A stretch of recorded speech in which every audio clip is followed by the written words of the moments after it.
तो सुना होगा ना आपने, हिम्मत और यकीन आपको सोच से भी ऊंचा ले जा सकते हैं। एक बार की बात है, एक पिता एलिवेट अपने बेटे टॉड को पहाड़ों पर ले गए। आसमान में एक चील अपने पंख फैलाए बड़ी आसानी से उड़ रही थी। टॉड ने पूछा, पापा, चील इतना ऊंचा कैसे उड़ती है? क्या मैं भी कभी ऐसा कर पाऊंगा? पिता मुस्कुराए और बोले, बेटा, चील के पास दो चीजें होती हैं जो उसे ऊंचाइयों तक ले जाती हैं, उसके मजबूत पंख और अपनी उड़ान पर अटूट विश्वास। टॉड हैरान होकर पूछा, लेकिन कैसे? एलिवेट ने एक पत्थर उठाया और कहा, सोचो, अगर यह पत्थर उड़ना चाहे, क्या यह उड़ पाएगा?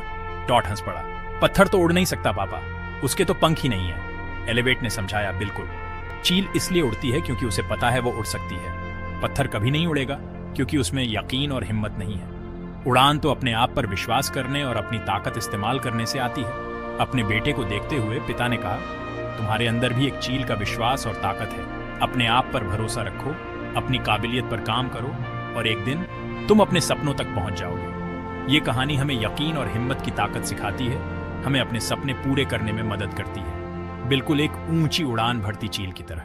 बच्चों, आगे ऐसे ही इंस्पिरेशनल वीडियोस के लिए चैनल को सब्सक्राइब